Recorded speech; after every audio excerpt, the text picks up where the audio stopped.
Bonjour, bienvenue sur la chaîne YouTube Les Arts des Naissances Souveraines. Je suis très heureuse aujourd'hui de prendre ce temps avec toi, Rebecca. Merci d'être là. C'est un joie, un grand plaisir. Ouais. Et j'ai rencontré Rebecca à travers son livre. Elle a écrit un magnifique ouvrage sur la connexion d'âme. Je vais te laisser en parler puisque voilà, c'était vraiment l'intention de mettre ça à l'honneur et de faire connaître ton ouvrage et aussi ton œuvre. D'accord. Alors le livre s'appelle Dialoguer avec l'âme du bébé. Et en fait, ça parle vraiment de la synchronicité de la vie, comme tout se tisse ensemble, que une âme déjà en haut et en référence, il y a un lien avec ses parents qui tatine, est-ce que c'est la bonne vibration pour moi à venir, est-ce que c'est pas, donc il y a comme une tissage fine entre toutes les êtres qui fondent une famille et même les ancêtres. Dans le livre, en fait, c'est de amener une maman à reconnecter à cette énergie-là, à entrer en contact avec cet être dans le ventre qui est en train de se former dans la matière, mais à la fois être en contact avec cette âme qui est en chemin. Et de respecter leurs besoins par rapport les passages, quel monde elle traverse, quelle mission ou qu'est-ce qu'elle veut transformer ou amener à la terre, doit avoir déjà une idée de quelle façon la maman peut soutenir cet être qui est en train de venir. Et comment t'es venue d'écrire cet ouvrage? Ça me surprise moi-même. Ah oui. Je viens de tout un autre métier. Alors, je suis ingénieure électrotechnique. C'est aussi les messages, les ondes, mais faites visibles, donc c'est la partie masculine. Maintenant, l'ouvrage, c'est venu, j'ai un cabinet où j'œuvre avec les femmes. Et c'était pendant 3 mois, 3 clients différents sont venus et on a été guidés de regarder leur vie prénatale. Donc, comme tous les problèmes de leur vie actuelle se créaient dans la vie prénatale, vraiment dans le ventre de maman. Et avec la 3e qui est venue, je dis, OK, la vie veut me dire quelque chose. Je dois plonger dedans. Et ça a commencé mon voyage à découvrir quelles sont les mémoires intra-utérines, qu'est-ce que moi j'ai vécu. Et en fait, le livre décrit ce chemin, comment je fais mes voyages là et comment j'ai pu ensuite accompagner les premiers 5 naissances. Donc, ils sont décrits dans le livre. Parce que j'ai compris, en fait, on passe 20, 30, 40 ans ramés dans cette vie. Et où est-ce qu'on peut changer quelque chose pour qu'on peut commencer avec beaucoup de plaisir et joie de vivre. Et il faut changer vraiment la façon dont on vient.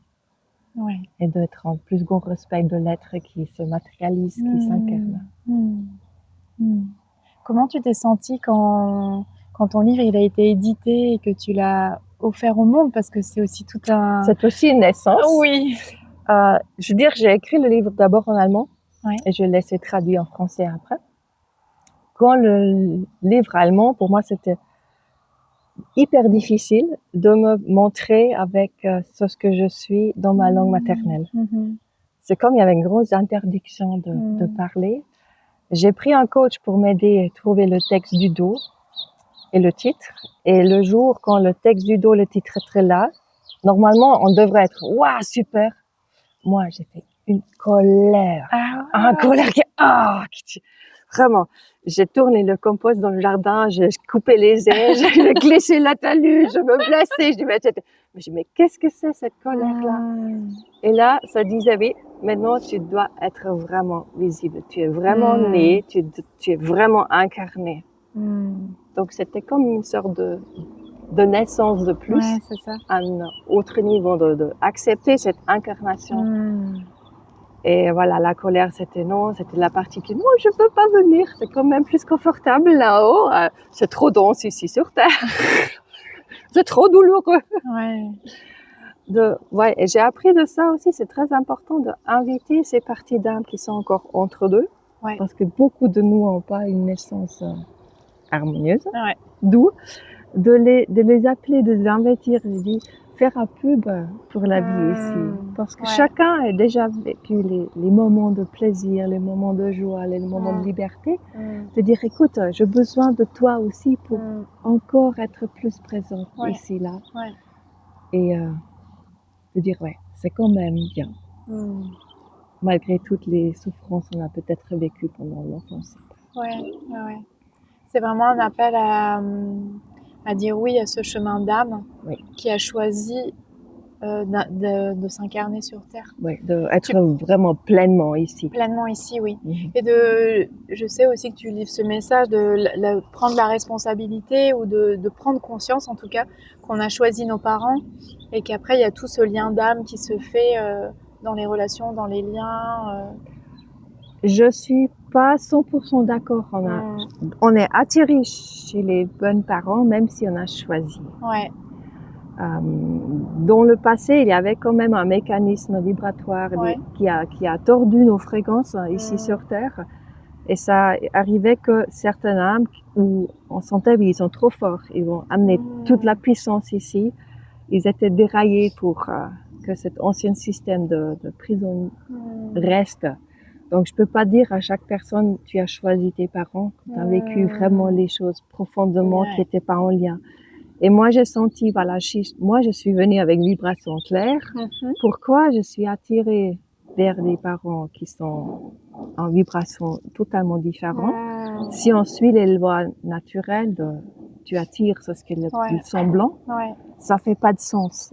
Donc, il devrait avoir des mécanismes autres qui ont, au début, je veux dire pour les gens qui sont venus les derniers 40 ans, un mécanisme pour les dérailler, pour qu'ils ne peuvent pas venir avec toute leur puissance là. Pour les nouvelles âmes, maintenant, j'appelle dôme ou la matrice est plus fine. Et quand les parents allument leur lumière, nous sommes ici, on est clair comme un spot, voilà, on est là. Cette âme qui vient a la possibilité de glisser comme sur un toboggan douceur et arrive dans l'eau chaude et c'est bon. Donc c'est un peu le travail aussi des parents de libérer la lourdeur de leur vie pour aller pour accueillir l'âme déjà en mi-chemin et pas attendre jusqu'à l'accouchement de dire maintenant c'est toi qui viens. De faire une co-création. C'est beau. C'est beau ça renvoie chacun et chacune à sa responsabilité aussi en tant que parent et aussi en tant qu'âme. Dans cette co-création que tu nommes. Que les deux sont souveraines et c'est leur choix et on peut faire le choix de rien faire et laisser tous les anciens schémas se répéter ou on fait le choix non j'aime bien de créer quelque chose plus harmonieux, plus beau, plus puissant et prendre la responsabilité, regarder mais qu'est-ce que c'était ma propre naissance, qu'est-ce que c'était mes blessures d'enfance, est-ce que moi je suis vraiment là parce que si je suis pas 100% présente là, donc l'accouchement, la naissance, en tout cas, il va réveiller les blessures que moi j'ai pas guéries. Donc on peut pas l'échapper, donc c'est mieux faire préventif. Se préparer même à une future grossesse pour nettoyer cette réceptacle, pour offrir le meilleur hôtel possible dans notre corps. Avec les doudounes, avec les belles couleurs, en co-création parce que c'est l'âme qui décide, c'est ce qu'elle a besoin dans le ventre. Et ce que j'entends, c'est que toi, tu accompagnes surtout sur ce plan-là, ce plan de l'âme, dans tes accompagnements. Comment tu accompagnes, où est-ce que tu te situes? Je suis plus sur le plan de l'âme. Donc, mon point de vue, c'est accompagner l'âme, aider l'âme à venir et à la fois aider les parents à monter. Donc, je suis pas dans le travail de doula ou sage-femme. Donc, je suis pas sur place. Je me vois plus de préparer en avance, accompagner la grossesse pour qu'ensuite la femme est assez souveraine et le lien entre l'âme, corps, bébé et maman est solide. Qu'elle peut communiquer elle-même. Donc, mon but, c'est vraiment que ce lien se fasse solide. Et après, c'est secondaire comment la naissance se passe. C'est même, il y a les cas, où les césariennes, on peut pas les éviter. Mais le lien est déjà là. Donc, la césarienne peut plus casser ce lien qui existe déjà. Donc, je suis plus dans le préventif, préparation, Ouais. accueil sur ces niveaux vibratoires. Mm. L'autre partie, c'est à toi. Et plein d'autres qui œuvrent sur place. Oui. Donc, je travaille à distance. Mhm. L'accompagnement en parallèle grossesse, ça se fait par Zoom au cabinet, c'est égal. Et j'offre aussi être à distance gardienne de la naissance si nécessaire. Mais à la fois, je me régale quand la maman dit « Oh, on a oublié de te contacter, on a réussi tout seul ». Là, je dis « Yes, Ouais. tout est bien passé, la préparation était juste ». Ouais.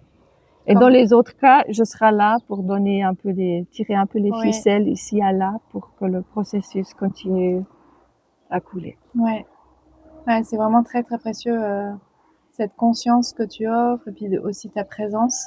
Il y a quelque chose de très clair et c'est très très beau. Et comment c'est en Suisse est-ce qu'il y a de l'ouverture à ça au niveau des parents, l'évolution que tu vois puisque ça fait plusieurs années que tu fais ça, comment tu perçois la conscience autour de cette grossesse-là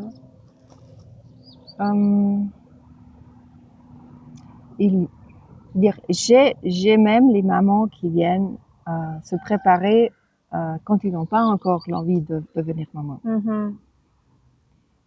Je sens une grande ouverture pour ça, spécialement chez les mamans qui ont, je veux dire, pas raté le premier accouchement, mais qui ont vécu un accouchement souffrant, qui sont éveillées. Oui, la deuxième fois, j'aime bien vivre d'autres choses. Et j'aime bien quand même m'adresser à toutes les mamans qui la première fois, c'est déjà important et on peut apprendre des autres de déjà changer l'attitude pour la première. Moi, je sens il y a une ouverture qui se fait, il y a plus en plus de conscience. Oui. Ouais, moi dans ma pratique aussi et puis dans toutes les personnes qu'on côtoie, on voit que dans ces 10 dernières années, il y a vraiment de plus en plus de parents qui se questionnent ou qui vivent des choses et qui ont envie de se préparer et qui ont cette conscience de l'âme d'un point de vue très holistique et qui ont envie de prendre l'arrivée de leurs enfants de ce point de vue-là. J'ai eu si quelqu'un disait, je dois préparer tout, je dois être prête pour tout, je dois être parfaite, tout. J'ai dit non, pas du tout. C'est ce qui compte que tu es en contact avec cette bébé et cette âme. Ça ne doit pas parfaite. Mais l'âme, elle sait, la maman prend responsabilité. Elle est en chemin. Et c'est ça qui compte, être en chemin. Exactement, C'est pas, je dois tout avoir réglé avant. Non. C'est l'opposé de... Impossible. C'est impossible. De pas attendre jusque tout est parfait. Oui, c'est ça. Mais oser de dire, ok, je sais pas ce que ça veut dire aller en ce contact profond parce que souvent, les femmes ont perdu contact avec eux-mêmes d'abord. Et si je suis pas en contact avec moi et mon corps, comment je peux faire contact avec mon bébé, ce bébé-là. Donc c'est tout un chemin de croissance pour toute la famille. On n'a pas parlé du papa. C'est ça.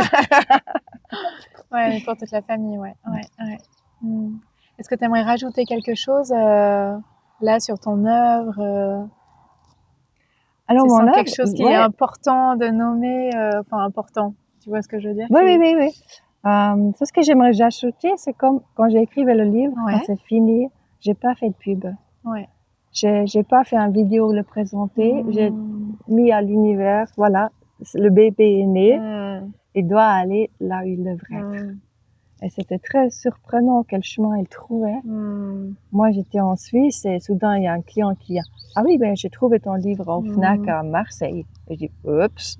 parce que j'ai publié en bot, donc print on demand. C'était pas clair où il va. Mais là, j'ai dit « Oui, confiance. Confiance, ça va se faire son chemin. » Et c'est le même message pour la naissance après. Ça va se faire son chemin si on lâche. Si on dit « Ok, le bébé sait. » Le corps le sait, c'est pas moi à contrôler. Donc, et ça tissé les liens entre les gens très intéressants, comme toi. C'est très précieux, Est-ce que pour clôturer, tu aurais un message, si tu avais un message à offrir à tous les parents ou toutes les personnes qui nous écoutent C'est oser. Oser et réapprendre de faire confiance. Je sais, c'est pas facile, mais le trésor derrière, c'est énorme et c'est le plus grand cadeau pour soi-même et pour ses enfants. Merci Rebecca. Avec plaisir. Merci beaucoup.